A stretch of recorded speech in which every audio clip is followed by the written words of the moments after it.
So welcome to Real Talk. I'm Dowayne, your host, and today we have got some big gems. Remember to also like, subscribe, share to your friends as well. And I've got three very interesting guests. We've been having some chats beforehand, last kind of 10, 15 minutes. And yeah, well, we've got about 60 minutes, but I've got a feeling we might go over that time. So let me get round to kind of introducing the guests. They can tell you a little bit about themselves, and then we can talk about their businesses. So my name's Kareena. I've co-founded a community called SheConnect with Keeya, and I also have a background in marketing and PR. Okay. And I talk a lot about mindset, and that's basically sums me up. Okay, brilliant. Amazing, cool. Yeah. Hi everyone, my name is Keeya. I am of course a co-founder of SheConnect with Kareena. We've actually just launched our new strategy offering, which is the Connective. So we're now helping small businesses and service-based businesses really cultivate communities online and offline. Okay. I'm also a speech and communication coach. I have a background in psychological therapies, mental health, consumer psychology, and prior to this, I was working as a global online business consultant in a business that I created last year, but now I have exited from. So interesting. That's me in a nutshell. Interesting. Awesome. Brilliant. Thank you. Yeah. Nice. So hi, I'm Melissa, and I have two startups. One of them is around behavioral and revenue-based performance training. The other one is helping leaseholders take back control of their flats when they're being taken advantage of. Interesting. My background is in technology advisory. So I've worked globally in various technology companies, selling stuff to make other people a lot of money. Okay. Good. And there's so much to unpack there. So let's kind of start off with, I know nothing about what you do. So let's SheConnect. Is it predominantly for girls, women, or tell me a little bit about that from that kind of side of things. So SheConnect is for women aged 18 and over. It's welcome to everyone, as long as you're female.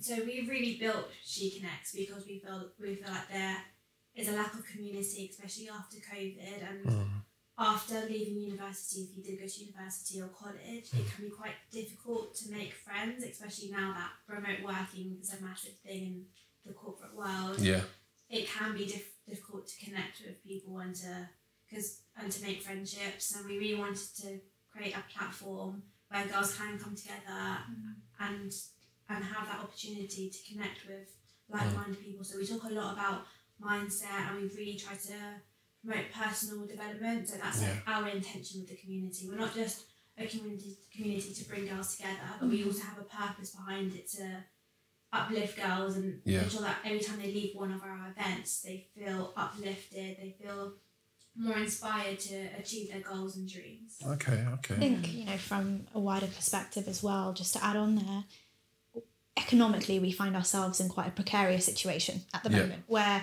a lot of people are leaving Southampton to flock to London, and I don't think that's a recent problem. I think that's been going on for a long time. Not only Southampton, we're talking the entirety of the South Coast, particularly amongst girls of our demographic, so girls in their 20s. And we were getting really tired of all that investment being lost to London. So I graduated university back in 2020, and the first job I could get was a voluntary role in the hospital here. I grew up in Winchester, so I was like, great. This area I know. I went to school in Southampton. Fantastic. I came back in 2020. Everyone had left, and it was COVID. And when I met Kareena in December of last year, it was interesting to see that people were still having the same experience as I was having a couple of years on. Right? And we were just like, this just can't continue. We have to create a platform that will actually foster more investment in our city, in the South Coast. I'm tired of getting on the train to London and spending 50 quid there and back every weekend to go to very basic wellness events that we can have here, because there is so much talent here, there's so much business here that just gets lost because they don't have the marketing expertise to promote themselves in a world where Gen Z marketing is doing really well. Yeah. So I guess then, so the She Connect, obviously, like you said, kind of 18 upwards, female. And I guess, is it more about having the events, in-person events? Yes. Yeah. So effectively, if you live in and around the Southampton area to begin with, in-person events, come connect, inspire each other, share stories, uplift each other, that kind of thing. Am I on the right page? Absolutely. Yeah? Good. Also I like that. showcase what Southampton has to offer. Yeah. Showcase the businesses that are already here. Let's pour so much love into the businesses, into the coffee shops, into the Pilates instructors, because if we want more investment, we've got to show investors that Southampton is worth investing in. Yeah. And do you know what's interesting? I'm going to move on to Melissa in a sec, because it kind of connects the two together. And obviously we talked before as well that you two are younger than myself and Melissa as well. So it's interesting because I'm from Southampton too, and Melissa's not. So it's going to be interesting to hear her perspective from a kind of like outsider, almost looking in as well. So Melissa, talk to us a little bit about your kind of two main projects at the moment. So can I call them projects, businesses, or? Intentional motion is one of them, and the entire thing. And I love the mindset, or like, you know, the premise of wanting people to leave better off, because the purpose of intentional motion is, whether it's personal or business, so long as you're continuously moving forward and improving, then that's the ultimate goal of how to live and grow and be happier.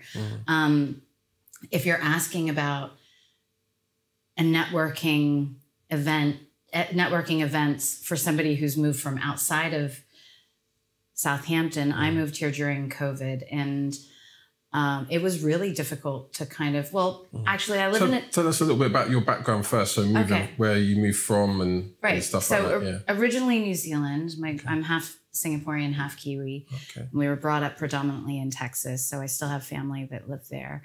But I moved from New Zealand to Singapore for an opportunity in 2013. And then I was traveling so much back and forth to the UK because my grandfather was based here in Southampton, actually, that I decided in 2018 to move to be closer to support them. Yeah. And the second business was because my grandparents were struggling so much with their leasehold apartment and all of the financial issues they had and their service charges, etc. That so I transferred from Singapore to London. Yeah.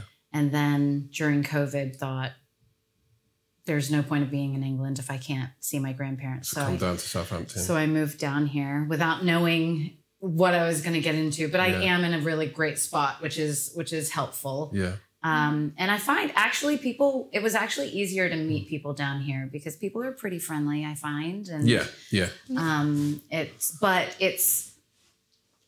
it was difficult to find other business people, like connect with other business or entrepreneurial types. So I was mostly still working either in London or globally with the US. And I've always worked for American companies. And so, there was no work ties to Southampton. It was just remote working. And perpetual motion, was it? Intentional motion. Yeah. And what made you come up with that name? Well, the intention of continuously growing and moving forward and being like, if we're intentional with our words, with our thoughts, with our actions, it means that you have to have a level of consciousness. Okay. And I think that all of that contributes to well-being and growth, as you guys have shared. And what, from a kind of business environment, so obviously, when did you leave New Zealand? How old was you when you left New Zealand? 2013, so it's 12 years ago. 12 years ago. And then from New Zealand, Singapore, but then you say you spent some time in Texas as well? Oh, that was like childhood. Okay, childhood Texas, Australia and New Zealand. It's a long story. Yeah, and just to kind of understand the different landscapes from a business perspective, like Right. say for instance, my kind of idea of New Zealand and Australia as well, that it's quite slow, like as a culture, their like pace of life in general, like people that I know that have gone to Sydney and stuff like that. I've got a friend that's in Melbourne.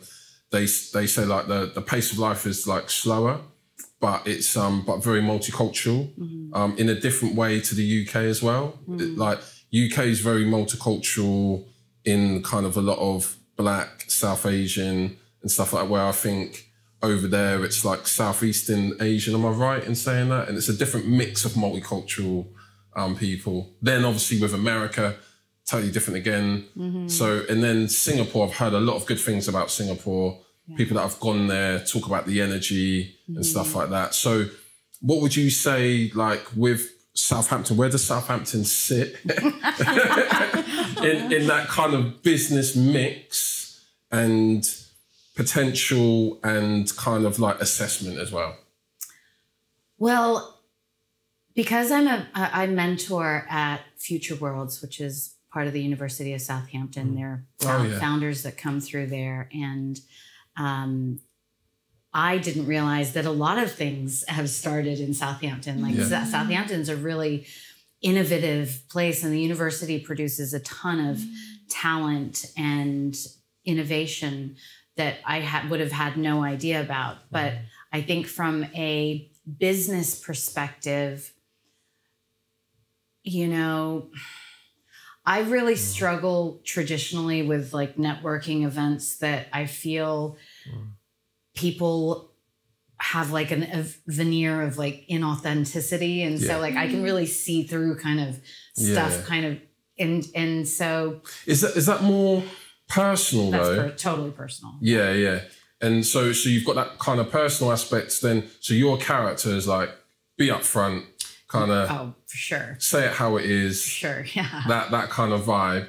And then how do you think that translates into, like, I'm really interested to get your perspective on like, say, Singapore, then going to London, the difference in the kind of business ecosystems in London to Singapore, and then maybe the UK in general, and then Southampton, how that comes into the mix. Okay, well. I know it's a lot. It's a lot. Well, if you girls ever want to move over there. So moving to like Singapore is Disneyland for adults. It's literally if you want fun and everything's clean, and yes, it's expensive, but it's just such an incredible lifestyle.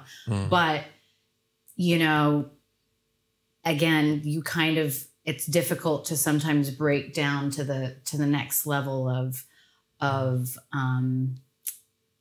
realness. And, you know, people are just making so much money that they kind of forget where they come from. And, you know, and so when I moved to the UK though, it was probably the biggest culture shock I've ever had in going anywhere because, and my grandparents said this about England, but I found it really, really difficult because like nobody even invited me to their home. And I found it like, so the first thing I do if I meet somebody is like, come back to my place and let's, you know, and let me make a meal for you or something. And I found nobody invited me back to their home except for a couple of people who are still close friends.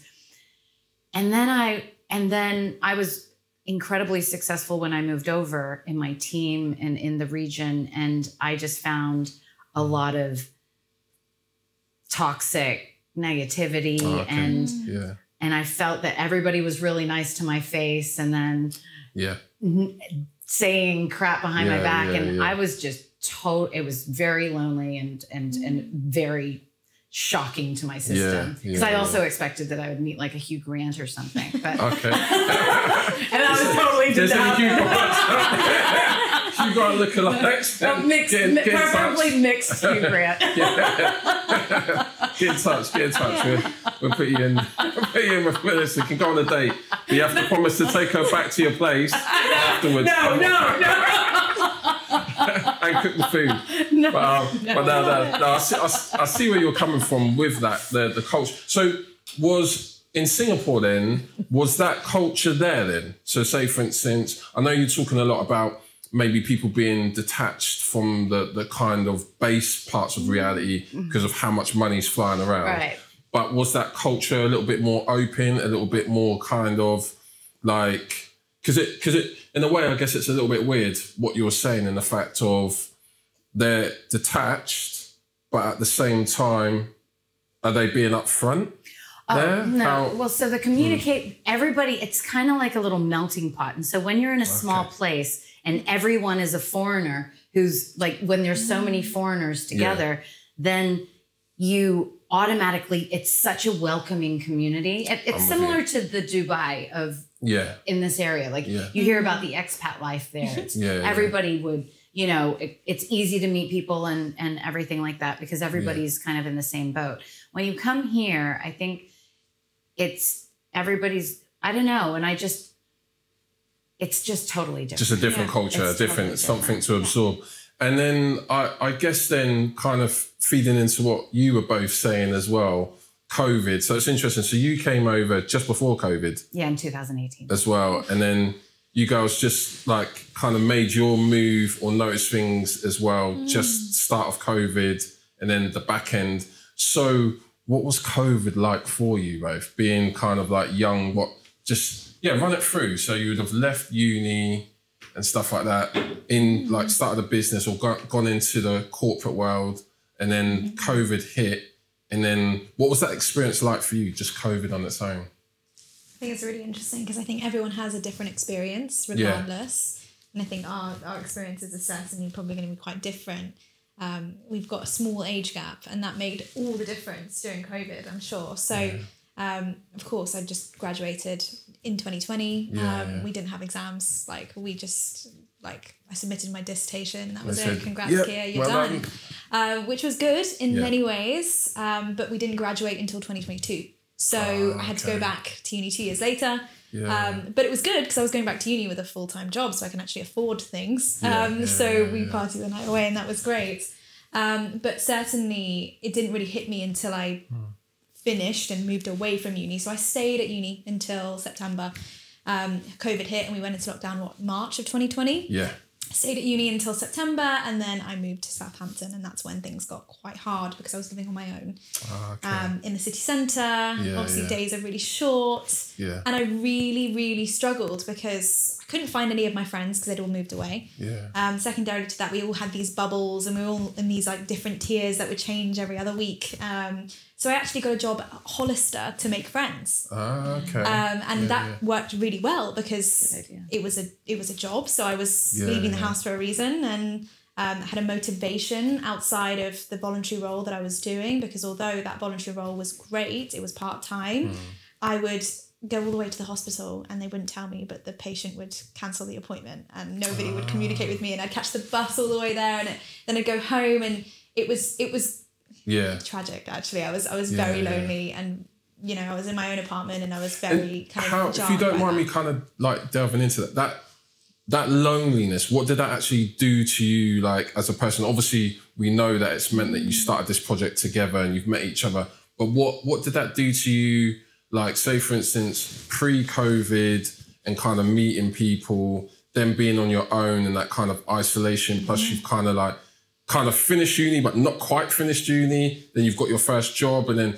usually it's like that big celebration, you get a job and then you're out partying and stuff like that. So what did that loneliness do to you? I think for me, I learned so much during that period of time.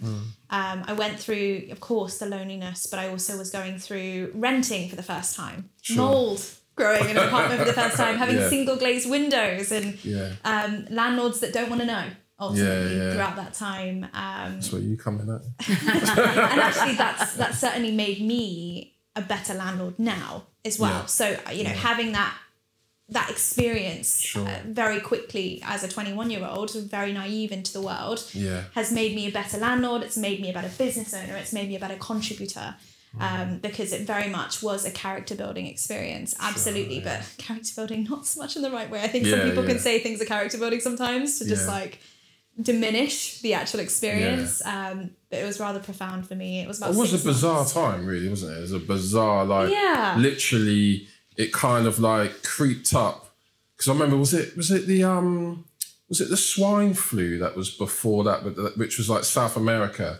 That was the kind of thing, and they were like, yeah, this thing could be getting big and blah, blah, blah, blah, blah, blah. And then I think with everyone with the COVID kind of thought like, yeah, just brush over, like that would be it kind of thing. And then bam, lockdown, and then lockdown, and then lockdown. And then it's like, cause I remember I actually didn't bother with a mask. Like I looked into all the stats. I'm the type of person, like, if you say to me about anything, I'll be like, right, let me go and look up and know what I need to know rather than what you're telling me. So I looked up all the stats, the death rates, etc., etc., and I was like, no, you don't need to wear a mask. Yeah. But for one, the mask isn't really doing anything.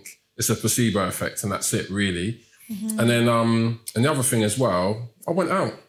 Like, I went out, and it's funny because it was so weird going out and there being no one. It's like, you know, like you watch some of those films. Ghost town. And it's, and it's like, and it was so surreal not seeing people out on the streets.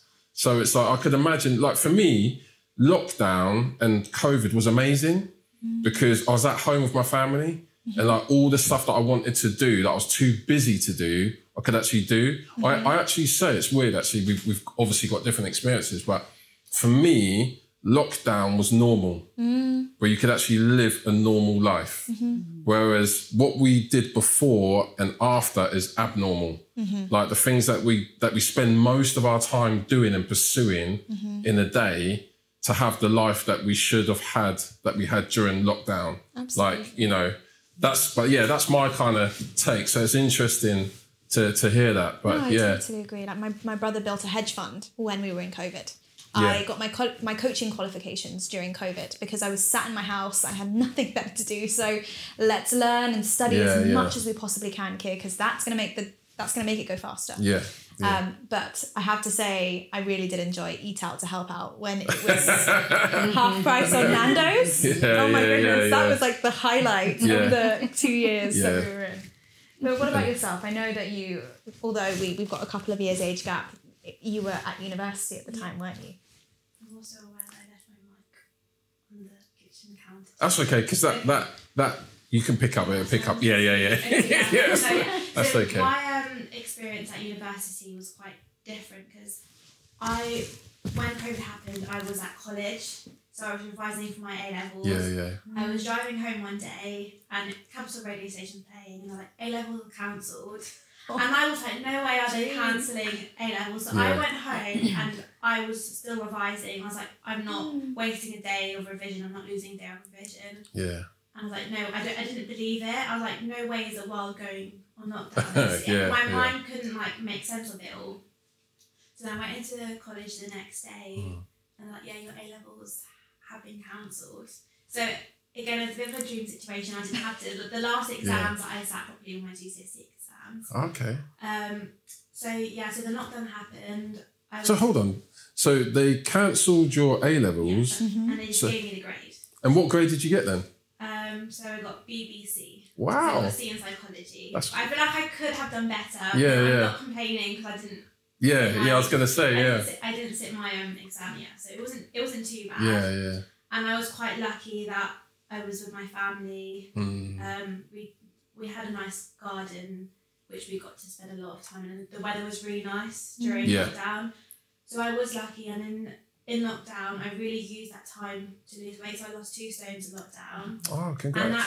Thank you. And that really, really helped to improve my mindset. It allowed me to become more disciplined because it was something I've always wanted to do. And I think I finally kept that promise to myself. And like it made me like believe in me and made me like trust in myself. And then I think that had a massive like impact on my university life because my confidence increased.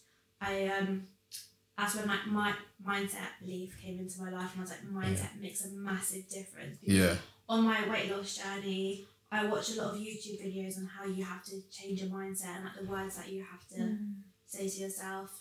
So when I went to university, it was a bit difficult because it wasn't your typical university experiences. There wasn't really any societies. Which university did you go to? I went to Nottingham University. Okay, and like all the lecturers would be online, and the seminars, there'd be like 5 people in a seminar. So I did find it really difficult to make friends. Yeah. So it wasn't like my dream university experience when I first went. It was a bit lonely, and then I know that I was coming home. I was going to come home one weekend, and I was like, I've been hanging out with a few uni students. Let me do a COVID test. Yeah. I did a COVID test. I was completely fine, but I was tested positive. So then I was like locked by myself in like a whole room. Yeah. And I've always been surrounded by family. Yeah. And like now all of a sudden I'm by myself, locked in a room all alone. And that was very tough because I come from an Asian family, and like we're always like together. You're always surrounded by people. So that was like a massive shock to the system. Then I went. About a week passed, I finally got to go home, and I was so excited to finally be like surrounded by people. But so when I first went to university, we weren't going. Clubbing wasn't a thing. Yeah, it was just it was just really, really difficult to make friends. But then the regulations started to lift a little bit, and then I really had my university experience in like my 2nd and 3rd year. Okay, so that's when we were able to go out. The first year kind of was. Did you make up for lost time? Yeah, I made up.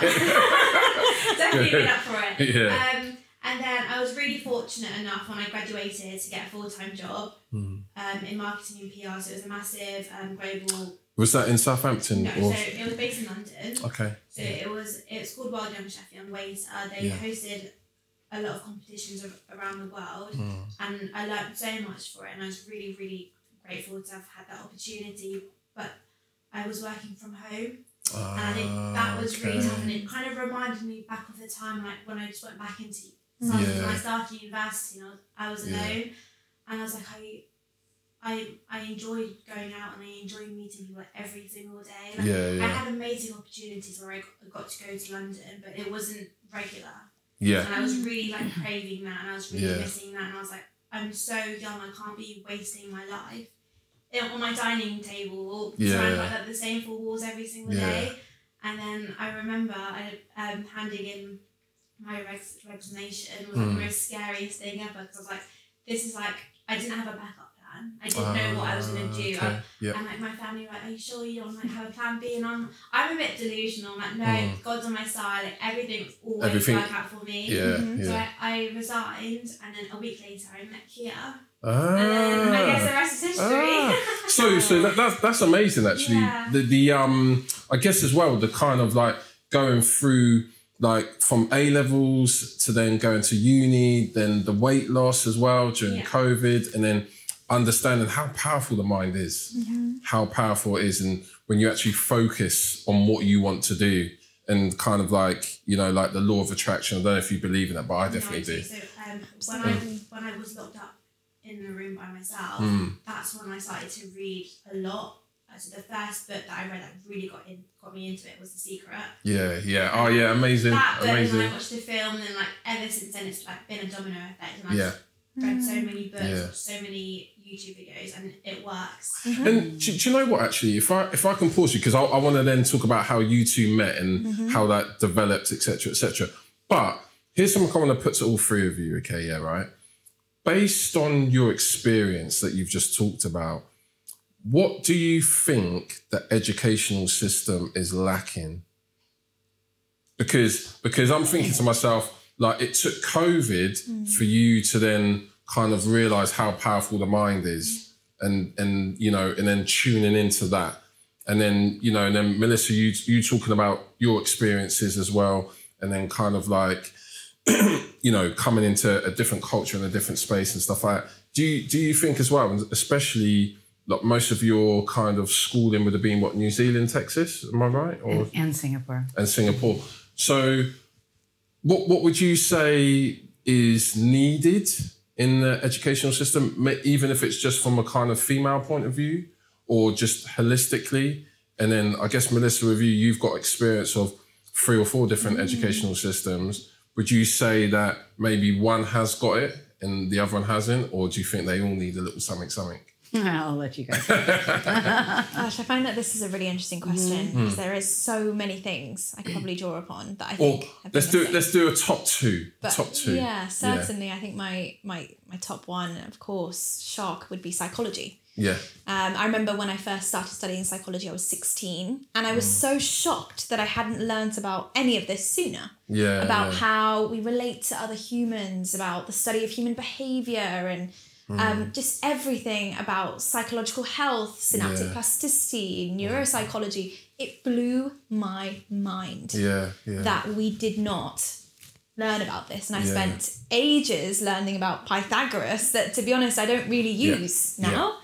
And we didn't learn about basic studies. Ash, Milgram, you know, human behaviour is so important. It forms the foundation of absolutely everything that we do, how we relate to ourselves, how we relate to the world. And I guess that passion carried me through into university. And even when I was studying at uni, every lecture I'd walk out of it going, oh my goodness. Yeah, so I had a moment of enlightenment. This is insane. And did you, so what would be your second then? What would be your second one that you'd think needs to be introduced into the school system? Money management. Yeah. And basics of entrepreneurialism. So we're talking tax, how to budget, just anything P&L wise. Do you know what, going on that, do you reckon, because I'd even go back even further, I would actually say, because like tax, P&L, they're good things to know. But I actually think the history of money, because a lot of people, like there's online now and probably in the kind of mainstream media now, is the talk about cryptocurrencies and stuff like that. And for me, my background's IT, so I've understood Bitcoin and blockchain from day one. And what fascinates me is how many people don't realise that the pound, dollar, any currency you can think of, fiat currency, is not backed by anything. So that being that, you know, if you go into Tesco's and they say that cheese is £1, and you go into Co-op and they say the same cheese is £1.50, that price is what they determine and you're happy to pay it. That's it. The whole currency game is like that.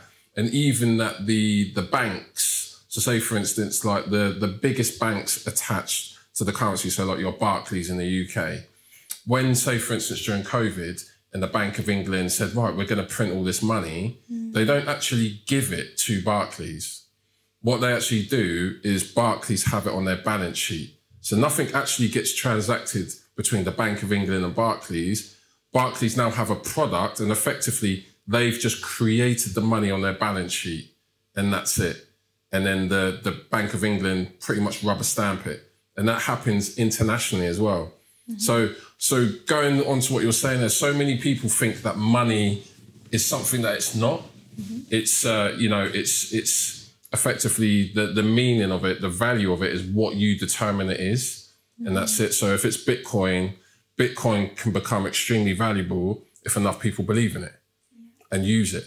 That's it. It's like when you buy something, you're basically saying this is more valuable than the money that I have. Yeah, yeah. So what you buy is basically more valuable than money. Yeah. That's why you're buying. Yeah. Same with brands. It's like, you know, if Louis Vuitton or, you know, or something, I don't know, Clark's, they could make the same bag, but because we attach value to the Louis Vuitton one, it's worth more, but actually it's the same. It's power branding. Yeah, exactly. So it's interesting that you say money, because I think I'm 100% in agreement with both of those. And in particularly money, understanding money, how to leverage money. Most people, we're probably, I'd say 99% of people are amazing consumers, know how to spend money, but don't know really how to make money. So just to kind of echo your point there. So that I like that too. And I've got a feeling maybe you might struggle for two now because... I was going to say money management as well. I think they don't teach you about tax. They don't teach you about mortgages. They don't teach you about bills. And that's basics of life. Like we need to know those things to survive. But I was also going to say mindset. They don't teach you about setting intentions and like setting goals, and like the words that you say to yourself are important and have a massive impact on your behaviour of the day. And I think that's really important, because growing up, I was a very shy girl who wouldn't speak to anyone. Like now we're doing like public speaking in front of like things. And like my younger self is like in shock right now. She's like, no way, I'm never actually doing that. But I've managed to do it now because I say to myself, I am confident. Yeah. I am the best speaker ever. Like I'm like amazing. I just say these things to myself because then I'll start to rewire my brain. Yes. If I wish I knew this as a kid. Absolutely. Yeah. Growing up, I would have been a lot more confident. I would be in a classroom. I'd never raise my hand. Yeah. I'd never speak to the person next to me. Yeah. I would literally just say to myself, losing weight really helped with my confidence. Yeah. University, my confidence, I'm still working on it, but it's going up. Yeah. But I just wish I didn't know anything about mindset. I didn't know anything about law of attraction. I didn't know anything about manifesting. Yeah. And I think that is really important to learn as a kid. But then I think the schooling system, it is a system because they don't want you to work more than one job. They want you to work 9 to 5, pay your taxes. They want you to be employed. That's why entrepreneurs, they don't follow the rules. They kind of go think outside the box. Whereas, I think as well as that, you're just to kind of expand on your point. I think again with money and understanding the history, it's the same with the school system. So the school systems was actually for what we subscribe to now was a product of the Industrial Revolution. So and that was all factory workers and stuff like that. So it's it's more of a case of it hasn't moved with the times. And I think what I find really interesting, especially with you two, just leaving uni and school, is they are doing exactly the same things as what they were doing when I was at school, but adding on more within the same period of time, which I think is bewildering to how does that make any sense? Because if you think about it, over the last kind of 20 years, the amount of information and knowledge about every subject has probably 10x'd. Do you know what I mean? Our understanding of space, our understanding of the human body, the mind, etc., etc. Even dinosaurs, we used to think they're reptilian, now they were like birds. You know, just things like that. So how can you cram all of that in on top of all the other stuff that you were cramming in, within that kind of 12-year period from age 4 to kind of 16? Do you know what I mean? I think that's crazy. And the reason why I mention it is I think critical thinking is more important. Knowing how to make decisions, how to make good decisions, and the techniques for that. And what you're all talking about as well, mental well-being, understanding those things. Because they're things that you can't necessarily put on a spreadsheet. You can't quantify directly like that. But they're the invisible bonds that hold us together. And I think they're super duper important, which, the system needs to catch up. And for someone that's kind of I've always been in the educational sector as well, I used to do football coaching, I used to go into schools and stuff like that, and very aware of the whole structure. And I find it so weird that teachers that want to teach kids don't actually turn around and say, but we're not really teaching the kids for tomorrow. We're teaching them for yesterday. That doesn't exist anymore. Do you know what I mean? Yesterday does not exist. They're not time travelers. They can't go back in time and live a life that does not exist anymore. We should be teaching them for the future. So it's, which critical thinking is the only thing you can do, because you can't, obviously the future isn't foretold. So you can't really say, right, well, physics, there's going to be a new atom discovered in 10 years time. We're going to prepare you for that new atom. But what you can say is be open-minded, talk about philosophy and philosophers and things that happen in history, how people dealt with those kind of situations, how that applies to community, trust, cohesion, and and stuff like that. So I think it's important to teach kids to be flexible, because the only thing that's guaranteed in life is change. That's the only thing that's guaranteed. And even more rapid now than ever. So it's, So that's 2. That's good. I like that. And Melissa, what do you reckon? And what's your 2? Well, firstly, I was going to just comment on the fact that the education system is on purpose, designed to keep people in boxes. And if you think about the entire structure of society, where there's hierarchies, and the people who benefit the least from traditional education systems are the ones that will be kind of set without, you know, lacking in the confidence, not having the right mindset. There are schools like the private school system. My grandmother was a teacher, the International Baccalaureate, the IB system, where they do get the kids in thinking creatively and critical thinking. So, but back to, so there are systems to help support the people who they want to be in a certain role within society. But so I think one of the most important things that I've learned that I think children need is emotional regulation. So even just learning how to breathe and calm yourself, because you know, I actually see there's a huge rise in kids with anxiety and they have panic attacks and all of these things, and they're finding it more and more distressing just to live, and things become catastrophized, and it's almost like they don't know how to bring themselves to a state of calm.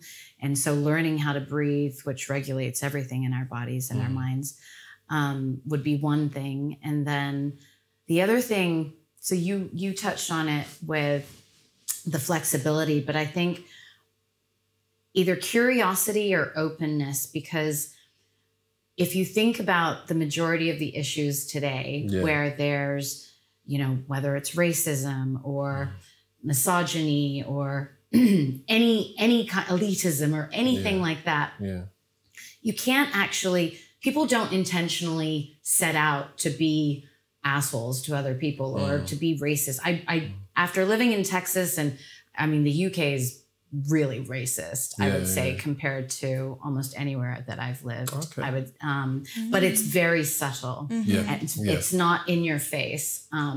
But I don't believe that people are intentionally that way. We are built within the constructs of our society, the people we hang around with, and our mindset can only grow depending on how much information and how much challenge we have to our internal beliefs and in our social structures. So if somebody grows up in a certain environment where they think a certain kind of way, and that's the only information that you get, and it's constantly validated, you can't blame those people as they become adults that they're narrow-minded or ignorant or whatever. And so I think that having curiosity of, like, especially other cultures and other traditions and history and philosophy, I would say those two things, which would be interesting to teach, but I'd be happy. So history and philosophy, am I right in saying that they're the two that you would say would need to be? what would you say needs to be more in the schools, and what are your top two? Oh, so emotional regulation through breathing. Okay, yeah. And then the other one would be curiosity. And openness. Yeah. Okay, okay. No, that's with the brain as well. If once you have a belief, every information that you get given to you, you'll perceive it to match your belief. Yeah, exactly. Whereas it's important to learn to challenge and ask questions, because otherwise. Or why do I think this way? That's interesting. So question yourself. Yeah, otherwise, I love that. You're gonna feed information, and they might be saying the opposite, but you're going to perceive it in a way where it fits your thoughts and beliefs, so you're always going to think that you're right.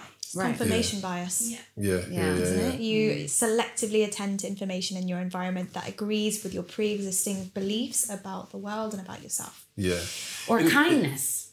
Kindness is important, because even like learning to be kind to yourself before anything else, like the amount of unkind things that you grow up thinking it's okay to say to yourself.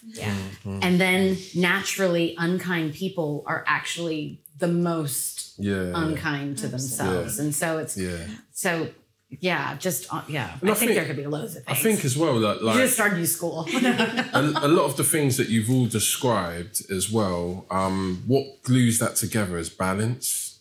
Because, like, if COVID didn't happen to you the way it happened, and maybe even to you as well, Melissa, that kind of, that stress test almost, that kind of adversity then wouldn't have necessarily, if you didn't have it, it wouldn't have powered you forward to make the decisions, the positive decisions. Because I always think that it's all good to have good, but if you don't have any bad, good doesn't actually mean anything. It's not good.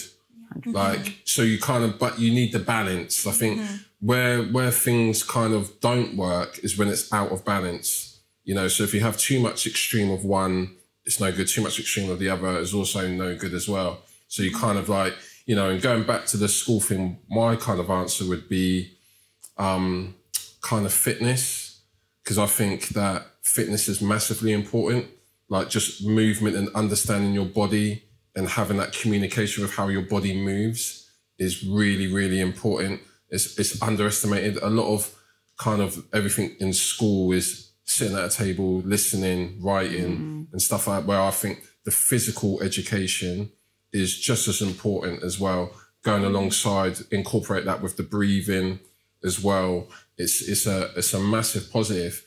And I was going to say the financial literacy as well, because I think that that's key. But since that's being said, I'm going to say politics, because our life is governed by politics. Yet most people don't even know how the political structure works in the UK. But do you even think it's important? Yeah. But you can't influence stuff. You can, no, but that's... you can't. It's all corrupt. No. It's totally corrupt. Do you know what?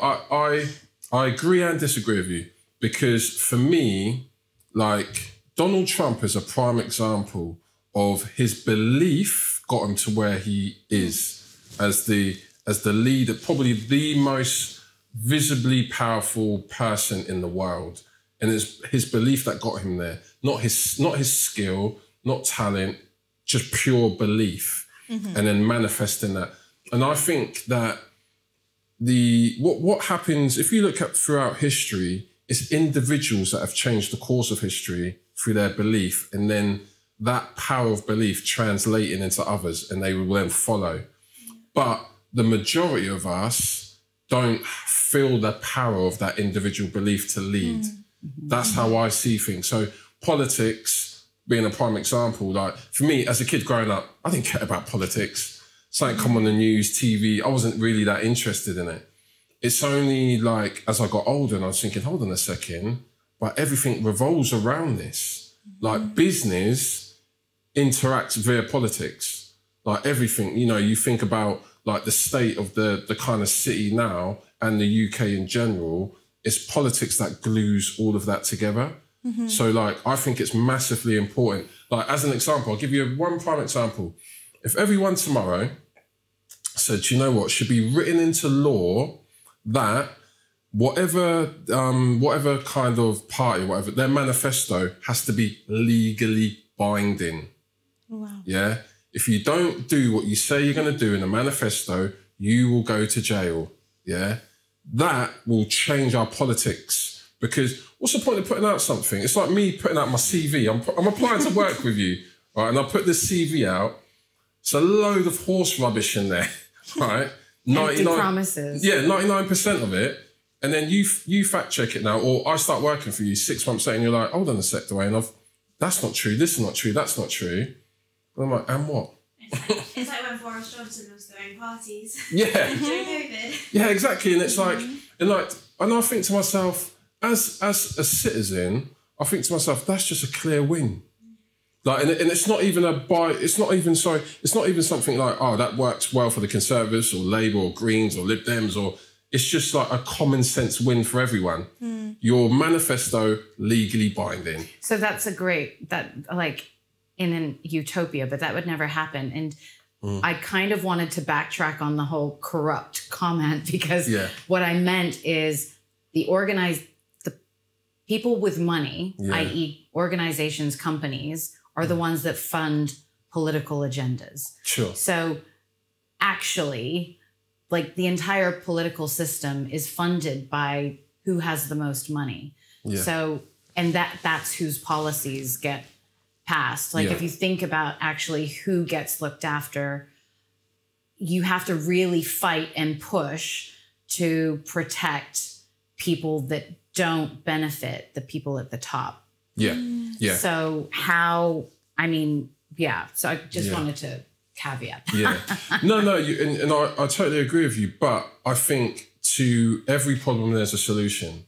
And I think if it's humanly possible, then it's possible. So you're right in the fact of obviously companies lobby to have that power and influence. But the biggest leverage is if every single one of us Voting. that vote choose the same topic and choose one battle at a time. So if everyone in the UK turned around and said, do you know what? Yeah, we have that legally binding. That manifesto legally binding. Well, that's never going to happen. But then it could happen. It could happen. It's not impossible. It's possible. What I find really interesting is something you briefly touched upon earlier is about, life happening to you versus you being proactive in life. And I think, certainly, in starting She Connects, we were very much of the condition of, right, governments are going to come and go.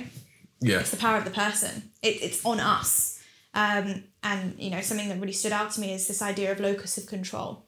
Internal locus of control, external locus of control. Yeah. It's a psychological phenomena whereby you can attribute what happens in your life to what's going on for you internally or externally. Yeah. And I very much believe that I'm an internal locus of control because it's on me. When I walk outside of the house and I see litter on the street, I'm not going to blame the government. It's on me if I don't pick up that litter and put it in the bin myself. And I think sometimes where people go wrong is that a lot of people love to blame and, they love to be like, oh, it's my neighbour's fault, not mine. And actually, hold on a minute. We know that, psychological studies have found that internal locus of controls actually have better psychological outcomes. Yeah. They feel less depressive symptoms than people that attribute their life to things that are happening to them. 100%, yeah. And I'll kind of make one last point and then we'll go on to how you two met, is that I think that we all restrict ourselves. We all kind of live in the prison of our set reality. And it's only when you say, for instance, either see something. So say, for instance, what was the book? The Secret. The Secret, yeah. Which I've got that book as well and the video. It's only when you see things like that it kind of makes you realise, hold on, there's a different way, there's another way. Or if you know people, like for me, I look at it like I know a lot of, say, famous people in high positions of power and influence, but they're just like me and you. And so to me, I kind of think to myself, whether it be the war that's going on, Israel, Gaza, like Trump, whoever, what's Congo, whatever, they're just like you and me. Some of them, they're making it up as they go along because, all based on everything that they were brought up in, the environment they were brought up in, etc., the things that they believe, we're all the same on that level, apart from if you like, I don't know, like you're Hugh Grant, you will think of Hugh Grant. Like, that's changed, by the way. but in the last 10 minutes. No, that's changed in the 5 years since I've been here. Okay. Oh, 7 years. But say, for instance, have you ever met Hugh Grant? No. But you would have built up what you think he is like based on just stuff that you've seen and heard. Well, I'm not really into celebrity crushes or anything, but that's why I don't. That's why I don't really understand the whole why you teach kids politics, because I've intentionally gotten rid of the news, like anything that's outside of our control. What's the point of even? And my point in challenging you on the politics thing is that the everyday person, unless they're actually going to intentionally do something totally different than what's being done out there, which because of the way it's built is highly unlikely. I don't even see any point in focusing any energy or attention on that stuff. Like it's, you're nodding. I actually agree with you. So Keeya and I went out for dinner on Friday. We were playing this game and I was asking questions, and she was like, what was the question? It was, what are your weaknesses? Yeah, what my weaknesses. And I was like, when anybody asks me about politics, because I don't have the news app. When I did have the news app and like on Instagram, when I was following those like news channels, I was getting nightmares because the news are like all like sob stories and they're all really sad, and like I would internalise it and it would like actually affect my mental health. Sure. So I'd unfollow all the pages and I have deleted all the news channels, and I have no interest in politics. Because I have no interest in doing something about it, and I feel like if I keep reading and watching it, I'll complain about this is not right, this is not right. Whereas I'm in control of my actions, my behaviour, and what happens to me. I'm not going to blame somebody else, because if I blame somebody else, I'm losing my control. If I'm letting somebody else affect my emotions, they now have control over me, and I'm not going to give that person control over me. So I rather fill my brain with like positive things and good things, and like that become my reality. I think what we feed ourselves and what we read and what we watch is really, really important, and you need to make sure that you are consuming information that will help you to grow and become a better version of yourself. And I'm a warrior, and I know if I'm always reading like sad stories in the news, I always start to panic and worry and stress, and then that will become my reality. I'll manifest it into my life, and I'm like, I don't want to do that. And like, it may be naive of me, but it helps me to get I think every day. I think it's a journey, and I think that it's like from my perspective, like I don't enjoy politics, but I think it's a part of the culture and the civilization that we've built. That if you want to kind of inflict real change, you have to engage with it. That's how I look at it. It's like that. I don't like it. It's, but it's no different to the school system. I don't think the school system necessarily does the best for kids. I'd love to engage with it a lot more, but I recognise it. I recognise. Interestingly, I kind of agree with the need for basic level politics at schools, because I agree with you, Kareena, and I've switched off the news. And I've switched off the news for a long time, since 2020, since COVID, actually. I was like, that was the last time I was watching the news. That's done. Bye. And now, when someone talks to me about a manifesto, or someone tries to have a conversation about politics in the remote degree, I have very little clue what they're talking about, and I can only sustain a conversation for so long. So even earlier, I was trying to pivot us away from the politics chat so that we could have a little bit more to go off. But if I'd have had that kind of foundational knowledge of politics, I at least would have that kind of.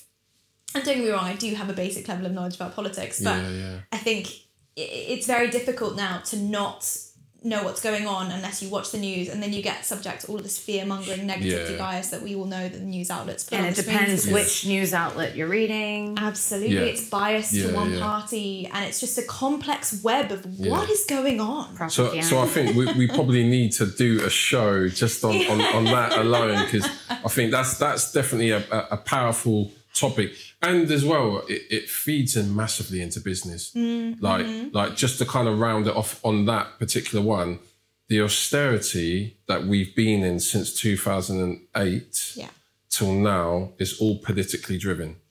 It's not something that we've had to endure. And I'll kind of finish it with this. This is why I think politics is important, massively important, as in something to engage with, not to consume. So a politics that works for us rather than consuming it and being unhappy with what we've been given. I can see you as a politician. I know. Do you know what? Like people have said. Why don't you do that? I can see that. The reason I'll tell you the reason why. James Gale, he wants to start a new party. You guys should. I'll be your policy advisor. I would do it. Do you know what? I would do it. But for me, I think that just being a politician isn't enough. No, you need to want to drive change. No, not even that. You have to come into politics with power already. No. Like going into politics. No, you just have to have people go. No. Believe in you. No, Jeremy Corbyn had a lot of people that believed in him. Okay, but he didn't have power. Yeah. And he was too divisive, though. No, but what I'm saying is that he had people that believed in him, but he had no power, whereas Donald Trump has both. Oh, you mean money? What you mean is money? It's not necessarily money. I think it could come down to leadership skills and how you manage a team, and that fundamentally comes down to your skills. The dominance. Yeah. And I think as well with Jeremy Corbyn, he was just too honest. He was too honest. He needed to be strategically honest instead of, these were my cards, like on the table kind of thing. But the one that I was going to say, which shows how much politics, how powerful it is, we've been in austerity globally since 2008/9, right? But we found money to print COVID. So that's what I mean by politics. Because up until that period, we can't invest in the youth clubs. We can't do this. There's no money. Yes, there is, because the Bank of England can print its own money. The same way, more money was printed during COVID than ever existed previously. That's because of all of the PPE backhanders that were. But the point being, it was politically motivated. So we've not needed to go through this austerity that we've been going for the last kind of 10 years previous to that. There's no need to. But if people understood the nature of politics, then we could be more influential in these things. Maybe they don't want us to understand. Exactly, yeah. Because again, with Brexit, nobody actually understood what the consequence was. Yeah. And now they're like, oh my God, like why did I vote to leave? Like, it was so much better when we were part of the European Union. I think Brexit was exactly what we've been talking about. Yeah. That it wasn't necessarily immigration, jobs, even though people said it was these things, it was the emotion led them to use that language. The reality of it is, and the same thing happening globally, the world is just changing faster than what people can cope with the change. That's all. It's just that. It's literally like, you could wake up tomorrow and it's like, right, this culture has come in, have no idea about these people. It feels like everything around me is changing rapidly. And then you just then point to the one that the news keeps feeding you, says that's the problem. And you're like, oh yeah, that's the problem. But in reality, just everything is changing so quick. Like we're talking about AI and stuff, where we're not talking about it, but in general, the kind of AI space, that's a prime example. We don't need to rush into AI, but the people that want to make money want to rush into AI. And then there are people now telling us, you're going to lose your job, right? But people are like, yeah, but I can get AI to do this or to do that. So going back to that thing that you've talked about, if we were thinking as a collective, we'd be like, well, how collectively does AI work for us? But because we're thinking of individuals, we're thinking, well, as long as I'm cool, I'm not too fussed about you. You do you. Don't worry about you. Okay, I'll just do me and I'll reap the benefits. So that kind of feeds in to where we are. So that'd be the next thing. When people start losing their jobs because of AI, they can't blame immigration. They can't blame all the things that they've been blaming before. It's just automation. And then back into politics, we then lose our leverage. Because if you think about it, the only reason why we have that leverage is because of our financial clout as individuals. And also physically, if we get upset, we go to the House of Parliament, trash the place. Do you know what I mean? But other than that, it's a case of if we don't have that financial collective, then we don't really have that much leverage. And everything's about leverage, isn't it? So, but anyway, let's move on. Let's move on to She Connects and the meeting of two minds, two brilliant young minds. What was it? Was it a bus stop thing or? No, we actually met at Christmas dinner at a very close friend of ours. So we just bonded over the fact that it was really difficult to make friends, and we honestly clicked instantly. So my dad actually met Keeya previously, and he was like, I think he was actually you get on with my daughters so well. Yeah. He was right.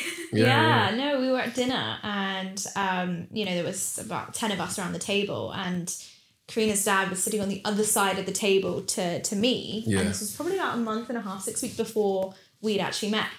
And he, at the end of the dinner, went, Keeya, I just wanted to say, you look exactly like my daughters. Like, you look so similar to my daughters. You get along so well with my daughters. My daughters are only a couple of years younger than me. Come out, meet my wife, and we can get the conversation going. You should definitely come and meet my daughters. Nice. And blah, blah. And I think I probably said at the dinner, what an amazing dad. It was so lovely. Yeah. And then 6 weeks later, we obviously met at the dinner, and it was just. So you were supposed to meet. Yeah, it was just, we were just chatting the whole time, and it was one of those conversations where we were like, oh yeah, we need to start something, let's do it. And then we were like, let's do it. And we came up with the name. So we came up with She Connects at that dinner. And everyone around us was like, oh, whatever. That's cute. It's just one of those conversations, whatever. You went on holiday, and then we came back in the new year. We put a meeting in place. We went to a coffee shop, Muse, in Portswood. Oh, yeah. And, big plug for Muse. Big plug for Muse. And we kind of mapped out what we wanted this business to look like. We both set each other an assignment for the week, and we went, right, we're going to meet in 1 week's time. We're going to come to my apartment, sit on my kitchen table. And in the meantime, we need to create a branding deck. So we need to ideate a Pinterest board. What's the vibe going to feel like? Because bear in mind, Kareena was still working full time. I was working full time in my business at the time. So, you know, the work intensity was quite high at that moment in time. We obviously met up. Kareena had made this incredible branding deck. Okay, And I didn't do anything. You just said, yep, I like it.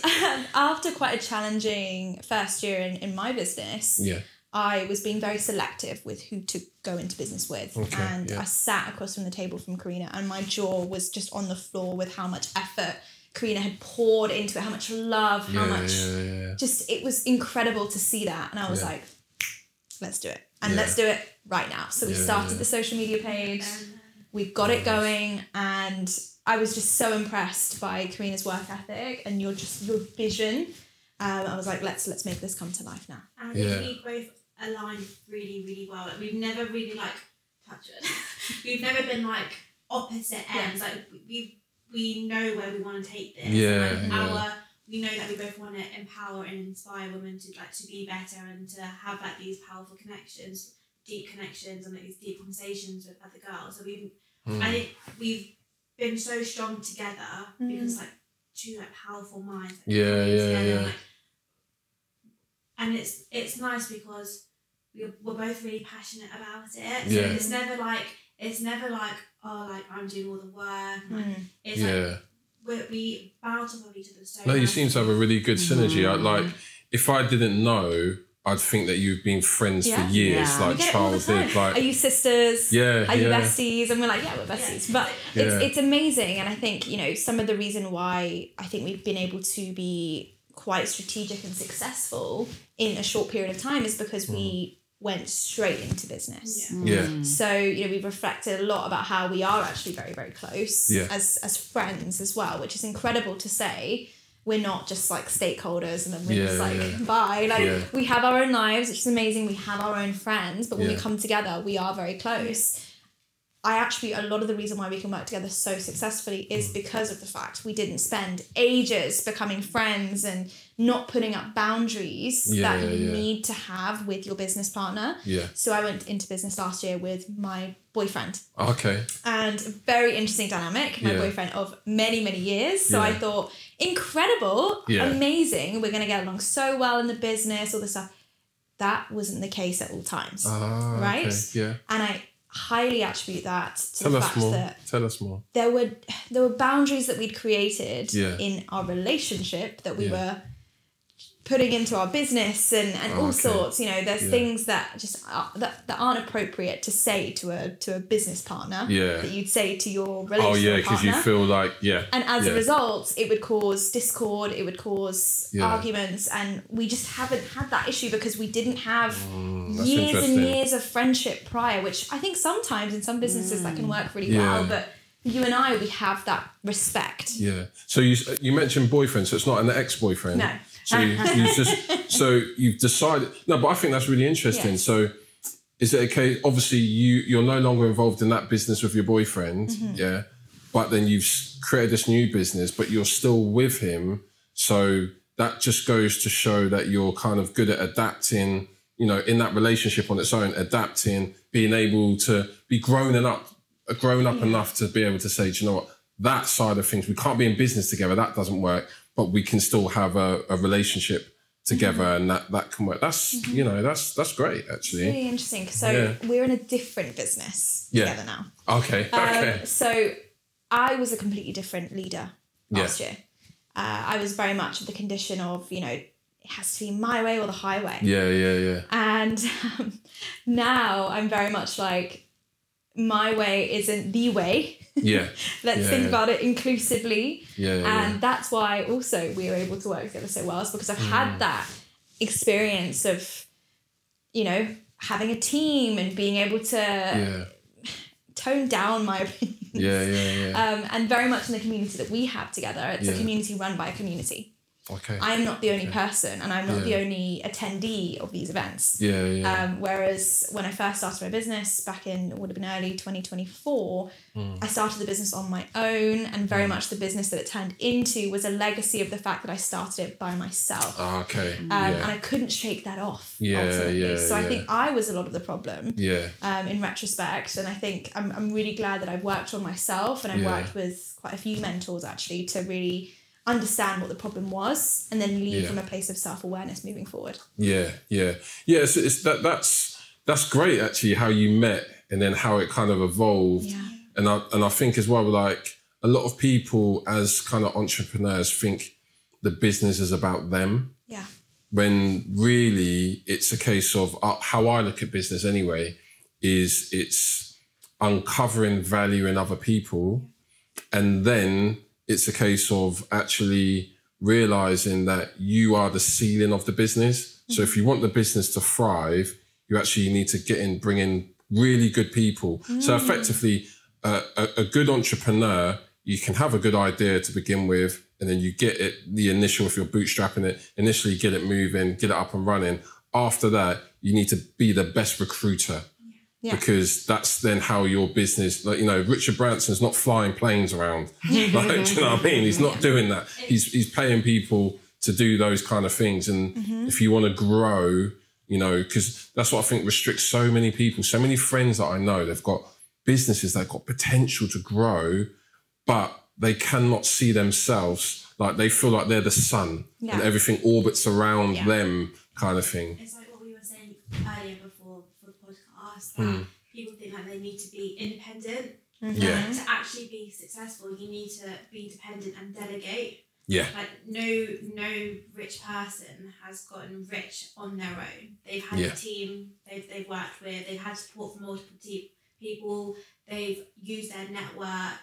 They've had like marketing team, a consultant, anyone to like come help them and really like help push their business. You can't do it alone. I feel like you need to know where to delegate and like where your expertise are and what you may not be great at. I think that's what you're gonna tell somebody else to do. What you're great at, you're gonna keep growing that, you're gonna keep getting better at it and like push on that one thing. You can only be good at one thing. Like, if you try to do everything, you're like really like stretching all your resources. You'll never be able to reach your full potential. I wish someone told me that sooner, because I really tried. I think as well, some lessons you have to learn. 100%. Like, I think I tell my son and daughter things all the time, but it's like, it's kind of like that thing of like, do you know what? They need to feel it.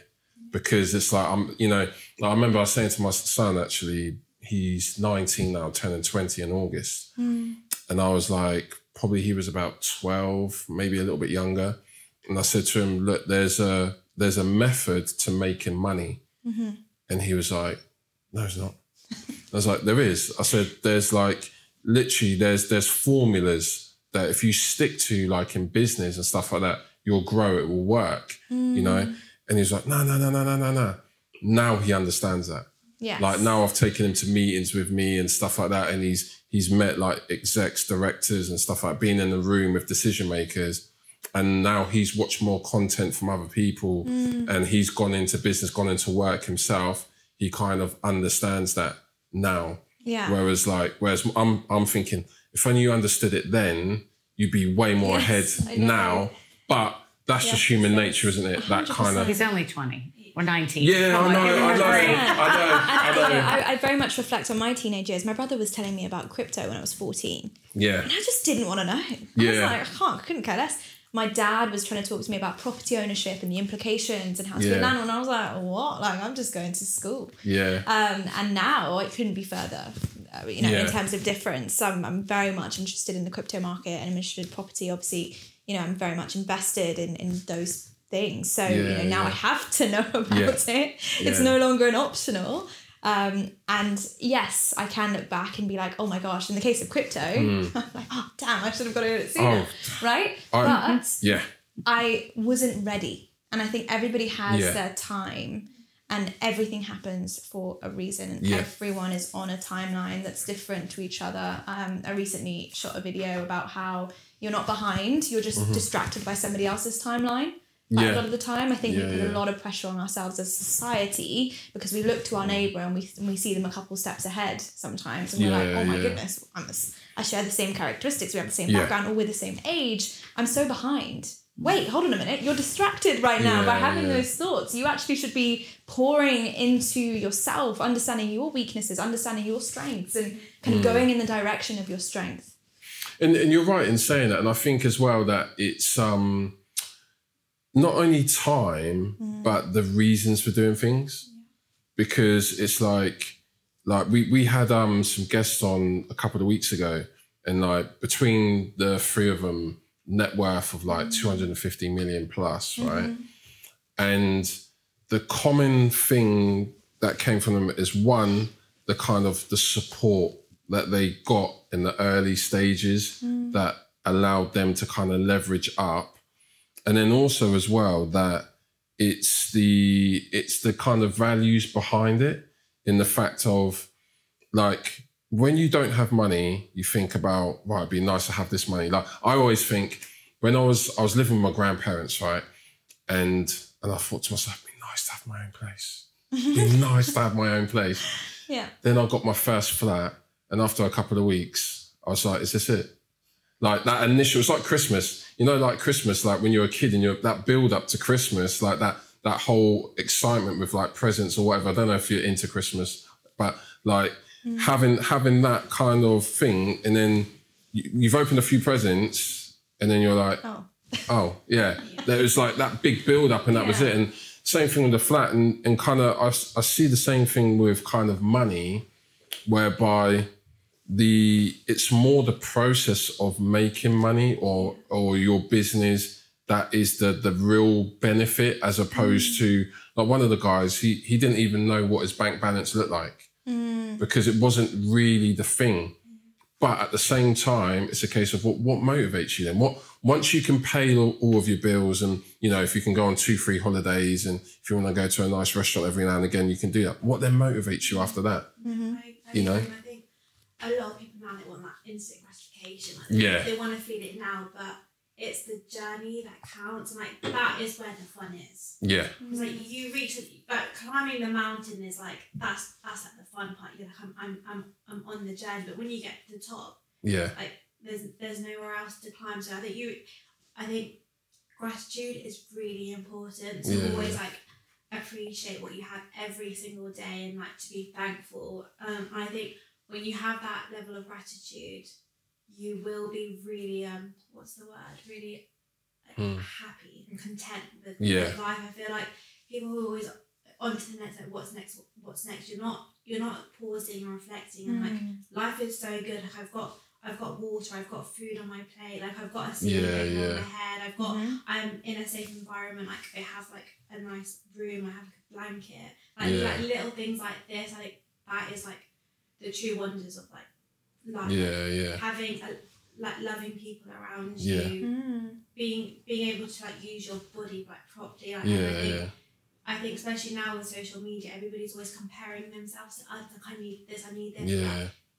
Like, what you see isn't always true as well. No. Like, they're like creating a fake perception of like their reality. So like, it is like back to what you were saying. You can't compare yourself to somebody else's timeline, and it's really important just to appreciate the now. And I feel like sometimes we live in our head too much, and it's something that I'm working on. I'm like trying to be more present and in the moment. Like when you're in the moment, you're at peace. And I feel like when you're at peace, you're not always like, what's next? And you're just like happy. And do you think? And I'm going to start with you, Melissa, because bring you into this. Do you think that the kind of female way of doing business is different to the male way of doing business? Or do you think it's more cultural? Or because listening to you, it's kind of like, I would say, when I look at a lot of my friends, male friends in particular, like they're doing business almost like, most men have got kind of like a build a castle kind of mentality. So it's just like, I just want to build a castle. Just want to build a castle, and the princess can live in the castle. And that's the kind of mentality of why they're doing things. Whereas when I'm listening to you, it's more holistic, you know, and I want to know, do you feel that women in business have a different kind of motivation, or do you think it's just the same? Business is just business and that's it? No, statistically, people, if you get into the psychometric testing and personality profiling, in order to be successful, and typically entrepreneurs would have a level of dominance in their profile, which makes them move forward, take risks, challenge, go after challenges, and take action. And so if you're looking, because I do DISC, if you look at the ones that are stronger in the steadiness or compliance, they're less risk taking, and the majority of society actually is higher in steadiness. So it's kind of unusual to have personalities. I mean, so like the top CEOs in the world will have dominance in their charts. Okay. And the majority of, if I think of the most successful people that I know, from a male perspective, I think that they're just maybe a little bit more less feely about stuff. But, you know, it's like, this is what I want. I'm going for it. Yeah. And it was funny because I was actually speaking to one of my mentors, and he's like built this multi-billion-dollar software company. And he's like, Melissa, like, just go earn $2 million in an enterprise, like just go make lots of money and then you can do whatever you want. Like, why are you trying to help people? Like, just saw totally pointless. And I'm like, well, I can't help it. And so, but I have a huge amount of dominance in my personality. So in my professional life, being dominant is really, really important. I would imagine that, that you in particular definitely have more outward dominance, but the level of self-belief and what you've created and manifested from your own natural personality, it just goes to show that your personality isn't fixed. You are able to adapt and introduce new behaviors to get you where you want to go if you really focus on that. So what was that? I do think as a woman in business, you have to have dominance, and dominance would be a more common attribute in more men than females, just naturally, because they're nurturers, right? Yeah, but do you also think then as well that, because I would agree on your assessment of that, but do you also think that there's a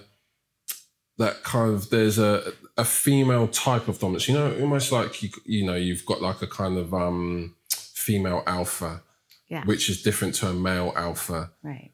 But like, is there a different dynamic that women aren't given the same amount of grace as men? So I'm an alpha female and always have been in my corporate life, but instead of being assertive, it's aggressive. And so I have you learn that the hard way as well. And however, in learning about those personality traits, I really have been able to recognize what serves me and what doesn't. And I think that women feel like they need to kind of fight and be really like, and do too much, when actually the real true power of women and the female form is to multiply and grow and like from everything that we do. So we take something and then we make it bigger. And whereas, so like just from natural tendencies. So I would say that women, I don't know. Did I answer your question? No, you did, because I think it's a complex answer, isn't it? It's not a straightforward one, because it's like, there's the answer of what works and there's the answer of what's allowed to work. And they're two different things in reality, aren't they? So I had somebody here in Southampton. We're on this lovely boat that this entrepreneur was driving and his partner was very soft-spoken and not dominant at all. And I remember challenging him on something, and he said to me, "Wow, you've got a big opinion." And it was like, you know, but that kind of, I don't hang around with people like that. And that was the first and last time that I did in that situation. But I think that it all comes down to the egos in the room. And so if somebody's worked on themselves, then, and that includes women who feel like they need to be really strong and fight. And if I've worked on my ego, which I now have, I no longer feel the need to, you know, fight as hard as I used to in order to be heard. Like you actually, or you're like, okay, you just have that. That's fine. So do you find then that it's like, do you find that the kind of your entrepreneurial journey, even in the corporate world, that as a woman, what was the things that allowed you, maybe it was easy and maybe some things that were more difficult, like for you from a personal perspective, that you would like share with us? So for me, what made me successful was because I just had huge integrity. So I was always just very honest and transparent and direct with my clients. And I would always sell to the C-level. So in multi-billion-dollar organizations, executives, like I never, ever had a fear of approaching anyone depending on where they sat in an organization or how much money they have, or I'm not intimidated by stuff like that if I have something of value to sell. And however, as a woman, that's very rare. So I wasn't, and I was often in male-dominated environments, so like technology sales, technology advisory. So and all my clients would be male. So I was used to being an outlier. And I think, but naturally also but I also think neurodiversity comes into that too, which is something that I have. So I think that it really, today it's different, but today I give less shits than I did before. So it really Okay, it interesting. depends. And I see you nodding hard. You're nodding hard. Does that resonate with you a lot? Absolutely. Yeah? Absolutely. So I was brought up by my brother and my dad. So, you know, very masculine upbringing. Naturally, of course, I have my emotions a lot more than the men in my household did. They were extremely closed off, probably, in comparison to other men. And going into a corporate environment, I thought I needed to act all masculine. And all dominant, and it was okay to be as dominant as my male counterparts. It's a different type of dominance. And yes, I've heard the rhetoric, of course, you know, it's assertive for a male alpha to say that, but aggressive for a female alpha to say the exact same things in the exact same tone, but she's shouting.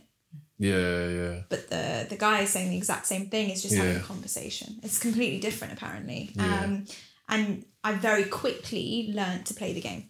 And it is a bit of a game, especially, so I entered the corporate world, not perhaps in the most gracious, most elegant way. I was working for the NHS in psychological therapies, and that was in 2022 that I decided to leave because I didn't have the psychological resilience to take on the level of risk that I was being exposed to in terms of the clients that I was seeing non-stop. And I went straight into a corporate environment, which was incredible, but very quickly did I learn that I cannot act stubborn. And I cannot act in the same way as I've been brought up to act. I can't act like it's my way or the highway again. I can't act like that anymore. I have to act more inclusive. I have to be a little bit more mindful. I found in the workspace, people just naturally opened up to me far more than they'd open up to, of course, a lot of the other men that were in the similar role that I was in. And I had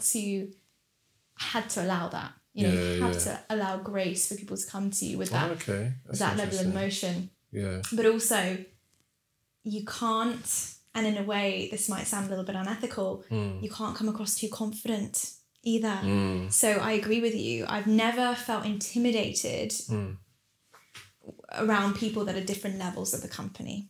And walking into a company that has a hierarchical structure, you could come across in the wrong way very quickly with that level of nonchalant confidence. And not nonchalant in the way of I'm not mindful about what I'm saying. Yeah. In the way of actually it gets rewarded sometimes when you stroke someone's ego. I was very lucky in the company that I worked with. They were incredible to me and it was fantastic. But I learned a lot about how to rise. So I was promoted within 8 months of being in the role. Into a role that I created for myself because I asked for it. So it's about being strategic to get yourself in the right room, and when you're in the right room, use the skills that you've been honing throughout that time where you have been quiet in moments where you wanted to speak, where you have downplayed your dominance. When you're in that room, be as dominant as possible, be as strategic about what you're saying, pitch yourself articulately, and you will blow people away. And ultimately that's what happened. So I was able to progress rather fast, have my own team as a result of it. And before I knew it, I was going into work and I was like, I'm 23, I'm the manager of a department. And I was waking up going, oh no, what have I done now? Because it just happened. It just evolved organically through the strategy that I implemented. I read quite early on 48 Laws of Power by Robert Greene. And the first rule was never outshine the master. And I've been taught my entire life to be perfect. I've been taught to have the best grades. I've been compared to my friends and my cousins throughout my entire childhood and upbringing. And actually walking into a corporate environment, don't be too perfect.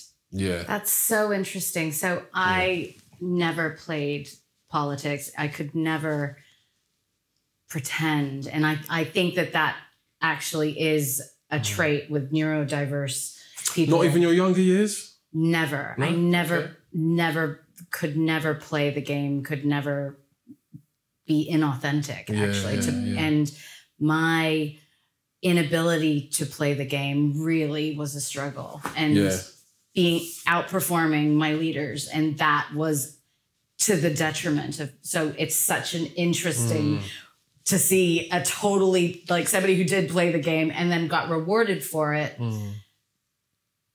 And but I literally don't think that I could have done it any other way. But that's fascinating to me. Super fascinating. I think a big thing for me was to be strategic about what you're saying in certain situations, and sometimes to act a little bit more dumb than you are. Because I could never do it. I could never do it. And it's so dissonant. It's so dissonant to the perception I have of myself. And there would often be times, not just in my corporate life, you know, even at home, I could say that sometimes I would act more dumb than I actually was. Because I knew that if I'm around men, they like to feel so clever. They like to feel so intelligent. Oh my God. And if I start, you know, having all these big opinions, of which I very much do have, it might threaten their ego, and as a result, we need to have a separate podcast. This is so fascinating to me. That's brilliant. But do you know what? It's good what you're saying. That actually, before I get into that, what do you think about what you're hearing? Because I've never had that experience. I don't think I've ever internalized it. I've never said to myself, I'm a woman, like it's going to be hard for me to. I don't think maybe I have not realised, but I don't think I've ever experienced it. Because I think I only started, I was only in a career for like a year. I finished university, worked for a year, then I started She Connects. So my experience is a bit different. So do you think maybe it's as well that where you are, how you are as a person, and then the environment that you're in, they both align. So, so... Because it could be that as well, because you're clearly an alpha, you're clearly an alpha as well. And obviously you two blend well together. You've got the balance, you've got the harmony there. I won't say that I'm a very direct person. I'm more on the quieter side. But I think that's to do with confidence. Me working on my confidence could change. I'm still growing as a person. I'll definitely say that you're kind of like one of those people that you're probably happy for her to take center stage, but you'll also enjoy having center stage at certain times, and you're happy with that. Like you're happy to share it, and not, you know, whereas rather than you're both alphas and you're both fighting for that same space and kind of cancelling each other out, you're kind of like, yeah, it's a good... I don't think Kareena is ever going to be alpha. So your personality type, I can say quite confidently that even as you grow with your confidence, you will just naturally be slightly more reserved and let others lead. However, when you have something to say, it's really like everybody leans in and listens because like what you say is really impactful and powerful. So I would say the confidence thing, of course, you want to feel better about yourself, but your style is perfect for you. And that's, you know, like I wouldn't want to change that at all if I were you. But I've actually had to learn to be a lot more reserved rather than just like say my opinion straight away or to exhibit my stubbornness. I've had to learn to think through things a little bit more. And I'd actually say that your leadership style is really inspiring because I'm seeing in real time you go from somebody who public speaking to you, from what you've told me about your background and your past experiences, would be like, oh my gosh.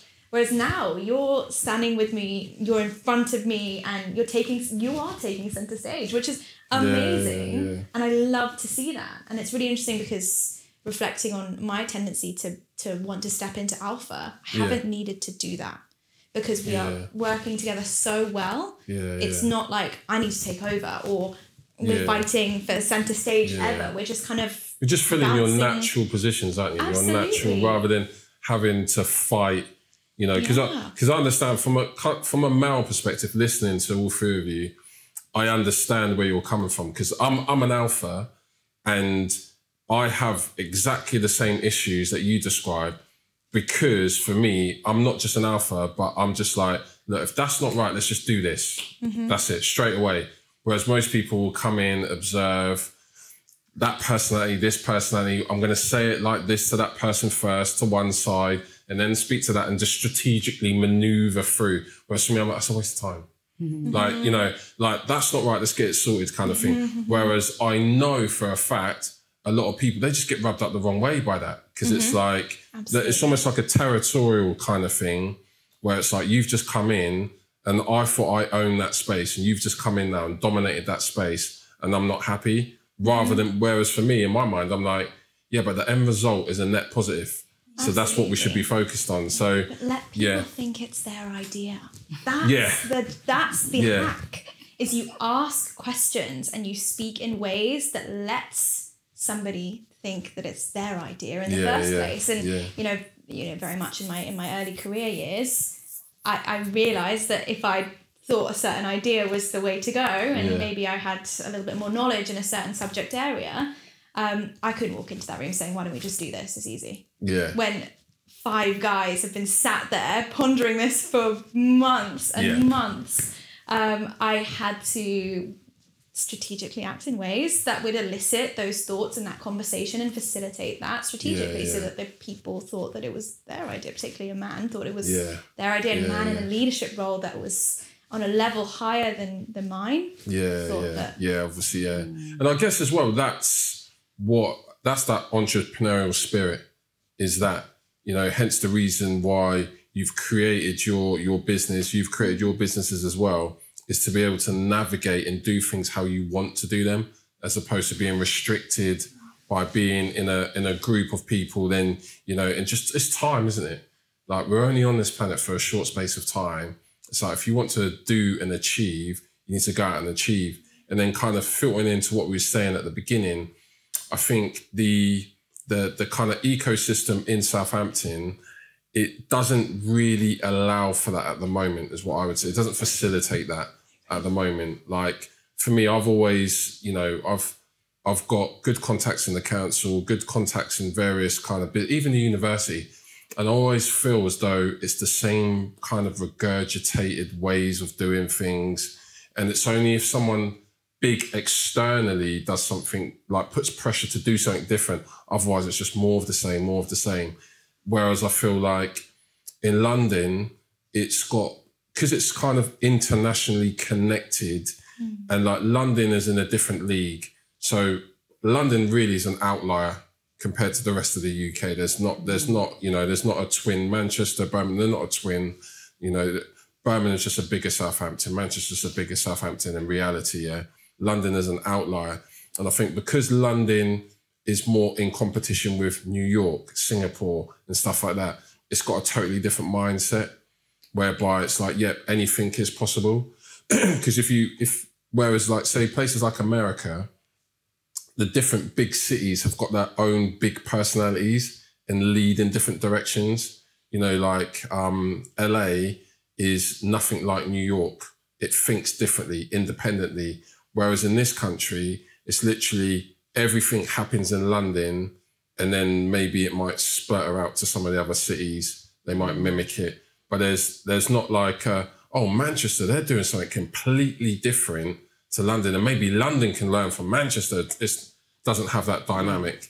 So it's kind of like, and I think it just leads into the culture and then the infrastructure as well. Like there's so many talented people in Southampton, but there isn't a network like what you're trying to create. Yeah, she connects that network there. And I genuinely think that your energies alone and the fact that you've got a straight vision, it will work. Yeah, for sure. Everything will fall into place. I feel I was thinking that as you guys were talking, like, yeah, big vision. That's when we were working alone, we wanted to go out and meet people, but all the networking events were outside of Southampton, and it's not sustainable because it's quite expensive travelling to Southampton, London all the time. Yeah. Yeah, and I think there is a cohort. A lot of people don't realise as well that this part of the world is the 6th largest populated area in the country. So so people don't realise between like Southampton and Portsmouth, just that little arc there, you're talking like 2 million people. So it feels like it's just been forgotten about sometimes. Yeah, and I think part of the reason is that we're kind of too close to London. That's part of the problem, because if you think about it, like Southampton's like the largest city in the southeast outside of London. Like you've got Brighton and Hove, which are 2 put together, but Southampton's the largest. And it's like we're just too close, like to be like separate and big on its own, if that makes sense. Like, which is part of the problem. So you think about it, it's like just over an hour on the train to go into central London. So it's kind of like we're just on that outer ring where we're still connected to the London-centric vibe rather than being an independent kind of area that's got its own identity and then kind of pushing in its own direction. So maybe you could take on that project then. That's actually my weakness. My weakness is I love to do so many different things. Join the club. Yeah, that is my weakness. And that's one thing that, because I went to school with Craig David with real close friends back at school. And we were talking all up until like a few years ago, we talk regularly, right?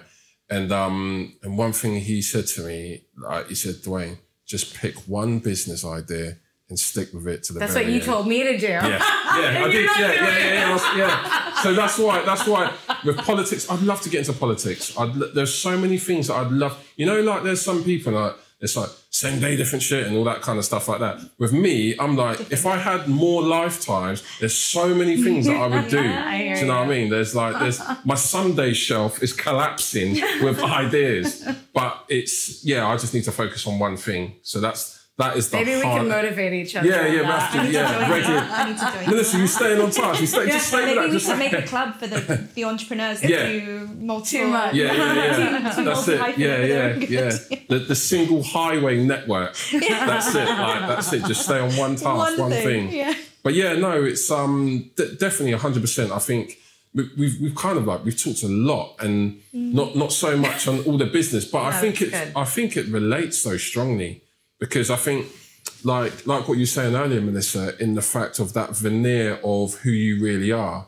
And I think ultimately what we've talked about is who we really are as people, and then that manifests as business. Whereas most people talk about the business, not really who they are, kind of thing. You know, and it's all about the glossy. Do you think diversity has anything to do with it? Because, I mean, I'm just such a big a big believer on when you were talking about adversity before, and I feel like anybody who comes from a diverse background in a white country, can I say that? That's true. Has faced adversity. And so there is a level of, you know, I would say so. I would say that it's having that background, there's different challenges. 100% there's different challenges that you face. And I think as well that it's that diversity then extends. So you've got the kind of cultural, ethnic diversity that kind of brings challenges when you're trying to, especially in the business environment. Like, you know, when you look at the statistics as well, it's kind of like, you know, like whether it be getting financing from banks and stuff like that, or whether it would be kind of like getting your first round of finance from VCs and stuff like that, it definitely plays a role. Like there's, you know, your kind of Oxbridge types do seem to get more backing into the same type of projects and stuff like that, which is partly to do with their network. And again, it's like they know how to play the game effectively. You know, whereas we have to mimic them to get, we can't be our authentic selves as such. We have to mimic them. So I do think that that plays a role 100%. And I also think as well that so many different things are happening whereby, like, say for instance now, you can set up a YouTube channel like this one, Real Talk. Make sure you subscribe, like, comment. You can do these kind of things and you're free to express yourself, and kind of how much work time you put into it will be rewarded directly. And, you know, you have a massive platform, Instagram, TikTok, the same kind of thing. Whereas, so we're not as constricted. There's a guy that I follow, Myron Golden. I don't know if any of you have heard of him. Really, he's an entrepreneur, an American entrepreneur, really, really good. But what he was saying, he was like, why do people go on Britain's Got Talent or America's Got Talent, to kind of like go in front of these judges, with the judges having the willpower to turn around and say yes, no, when they can go online and let the world audience dictate whether they add value or not. Yeah. Like, Love do that. you know what I mean? And it's like, and he's so right. He's like, those old frameworks are being dismantled at such a pace. You know, that's the whole reason for like the crypto as well. The original kind of create of Bitcoin, it was to democratize money. So rather than the state controlling like what you can and can't do with your money, it was like, no, like it should be like cash, where if it's in your pocket, it's yours to do with what you want, kind of thing. And that's why like Bitcoin, crypto, as the kind of the original cryptocurrency was founded for those reasons, is that do what you want with your money, kind of thing, have that freedom. So yeah, it's now he's disappeared, right? Satoshi, is it? Yeah. Well, it's no one really knows who he is, do they? Yeah. So it's so it's an interesting one. But now Bitcoin now has got to the point where it's not going backwards. Yeah. Like anyone investing and putting money into that, it's appreciated. You know, it's interesting, like going back to that, what we're saying about kind of financial literacy, the pound, the dollar, the euro, every single currency has depreciated over time.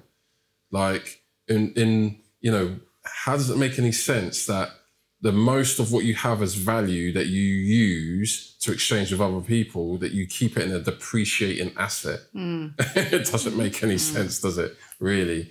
But yeah, but Melissa, let's talk a little bit more. Oh, really? Yeah, because we're not winding up just yet. I want to talk a little bit more about your business, and I'll be quick. and exactly, because we kind of like, and I want to talk about your event as well, because you've done one event so far, haven't you? Or is it 6 events? So I want to talk about the event side. So Melissa, let's talk a little bit more about how to get involved with your kind of like training.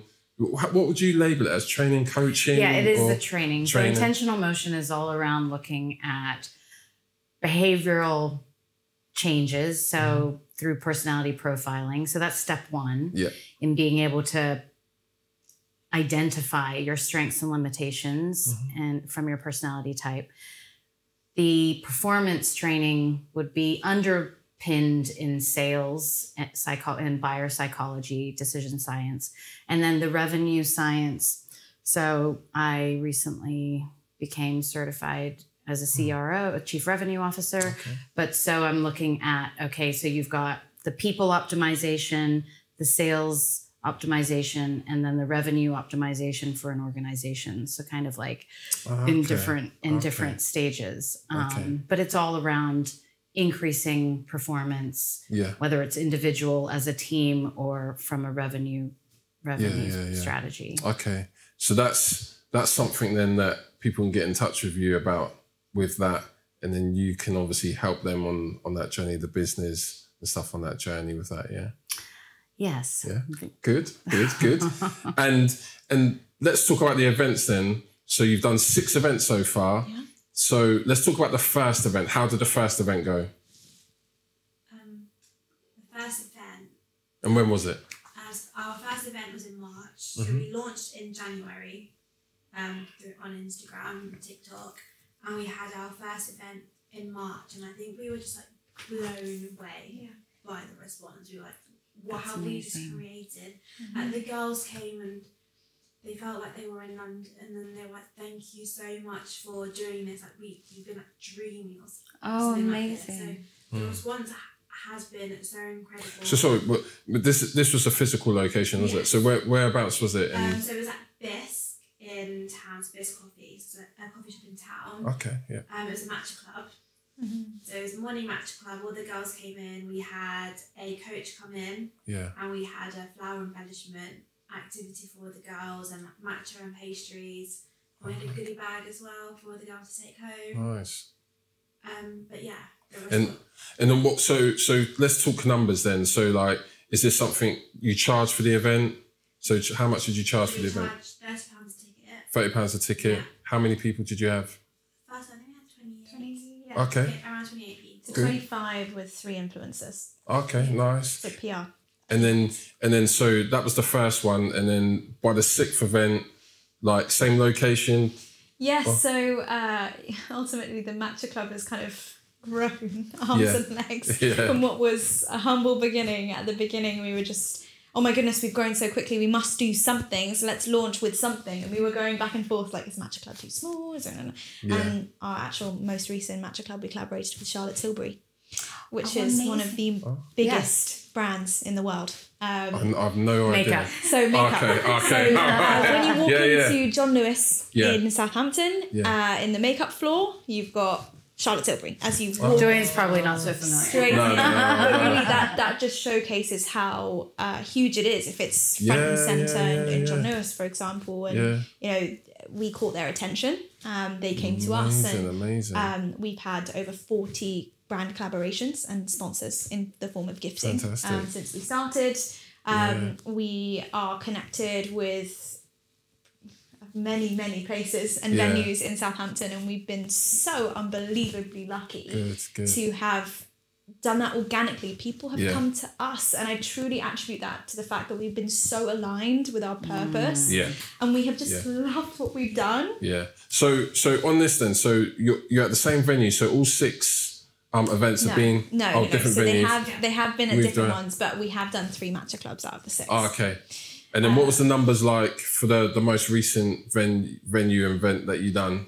So we sold out within a week, and we had a bit of a wait list. Yeah. Okay. So we had 30 tickets. Yeah. And a waiting list. Oh, nice. So we had about 10 people on our waiting list. Right. Okay. And we kept it at 30 strategically because we wanted it to feel exclusive. We wanted it to be a matter of, you've got to buy your tickets sooner rather than later. Don't wait, because we had a lot of people waiting, and they were like, I was waiting, and I was like, why were you waiting? We told you to buy the ticket now. Especially when it comes to Charlotte Tilbury, that sold like wildfire, which was amazing.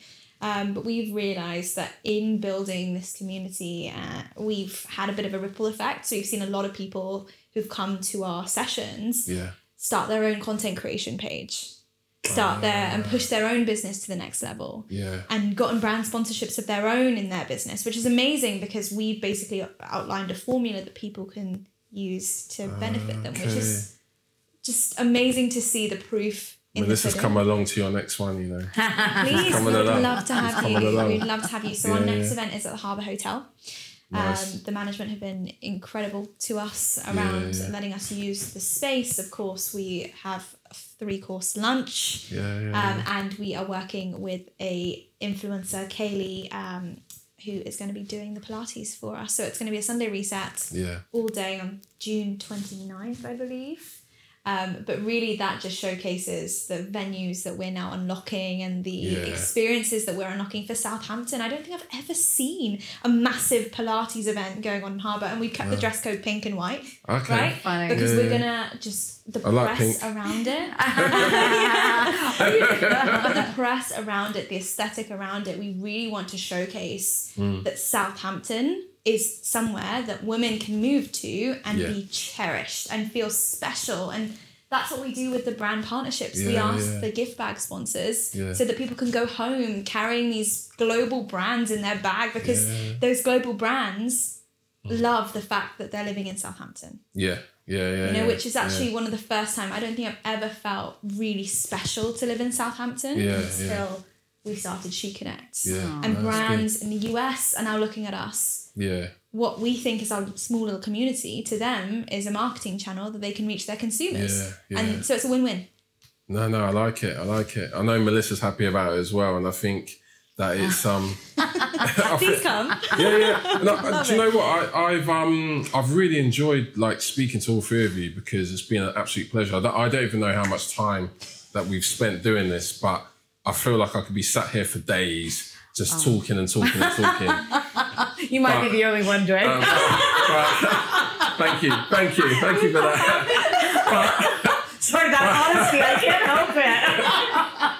But what I will say though is, I want to kind of think, like, usually what I've done on the last show, right, is I was like, if you had to start your business again, and in like with kind of like pretty much no money, do another business, but it can't be anything related to what you do currently, what you would do and what your strategy would be. And even though like you two have got like a young business, I feel though you've got enough experience where this can still apply. So I'm gonna do that question, but I'm gonna give you two a little bit of breathing space to think first. And Melissa, you can go ahead first and tell me, so if you were gonna start a business tomorrow from scratch, zero investment, what would it be and what would be your strategy to make that business go rocket high? So I was just thinking about, so the first thing that popped into my head would be, so I have a really great way of connecting with like ridiculously successful or just interesting people. And I feel like,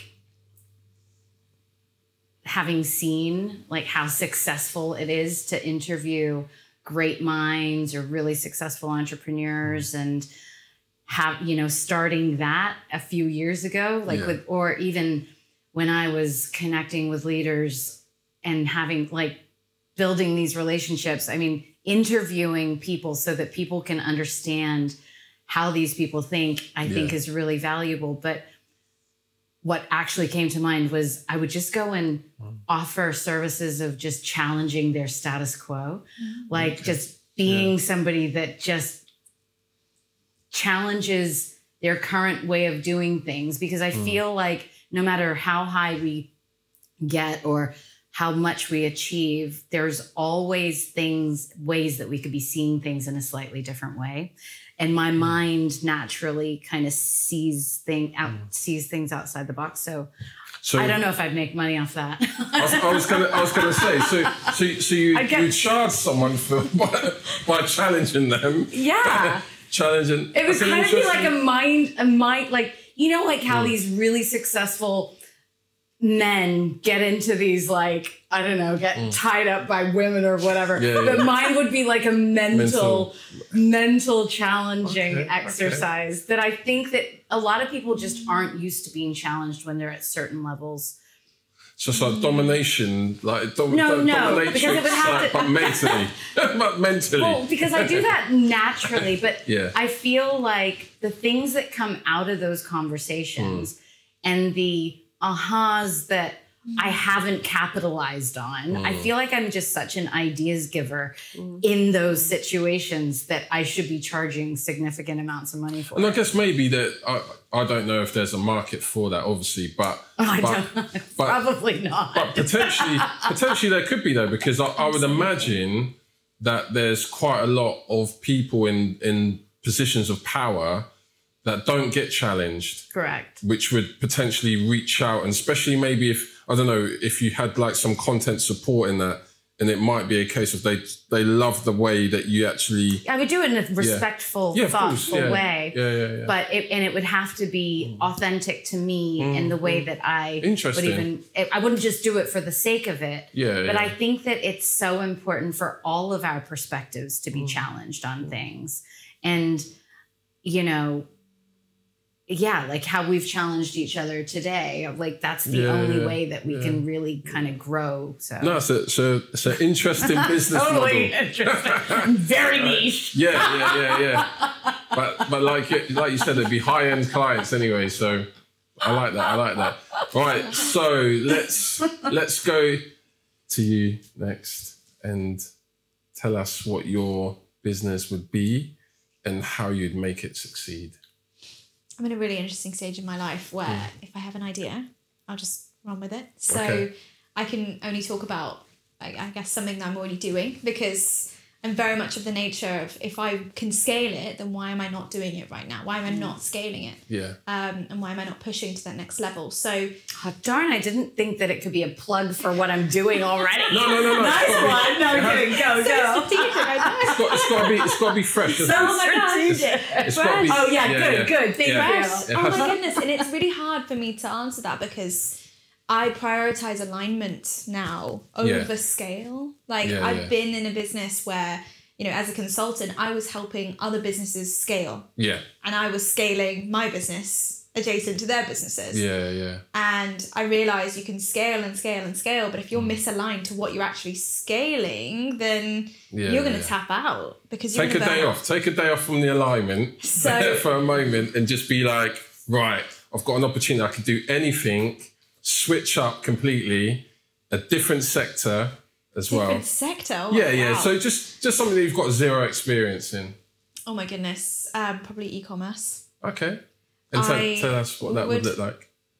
Some part of me would love to just be sitting at home, just making money and just selling in a pipeline that I created, whereby I don't really have to get that involved in the day-to-day. Yeah. I've been a little bit like drop shipping type thing. Yeah, I mean, certainly drop shipping. I mean, I don't believe any venture is passive. And I think there is this notion amongst entrepreneurs, we must have a passive sort of thing. Yeah. Even when you're a landlord, it's far from passive, let's be honest. Right? Yeah. So e-commerce to a degree of I could just sit at home, log on my laptop a couple times a day, and I'm making sales, and I have a pipeline, I have a team that market the business, and that's scaling it quite organically because I've hit the nail on the head with a product that people want. So what would that product? So I've got to pin you down on this. So it's like, what kind of products would this be then? Oh my goodness. So it'd be, and you know, if we're detracting from the alignment elements. Yeah. Forget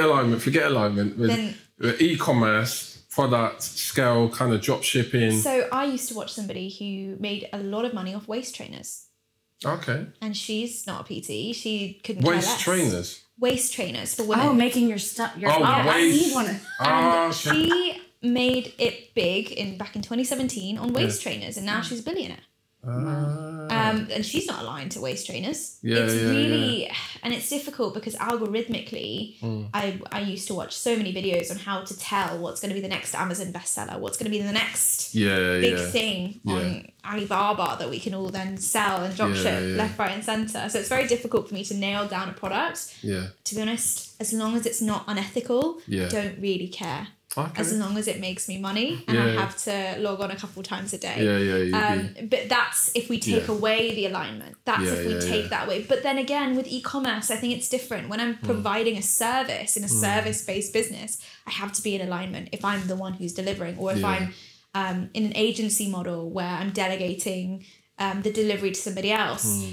I really struggle in agency models. I don't like signing off somebody else's work under my name. I actually like to bring people up with me. I like to work in inclusive environments. I don't like taking all the credit when credit's not necessarily due all the time. So I'm going to hold you there then. So we've got e-commerce, and it would be, well, the waist trainer, maybe not now, but it would be something along those lines. You build a team, marketing team, and just go for it. Even if it's like one of those, like, you know, spaghetti measurers, how much spaghetti you're putting in your pan. If you can get the right marketing strategy and hit the nail on the head with the customer ICP pain points, Bob's your uncle. I'm pretty happy with that. All right.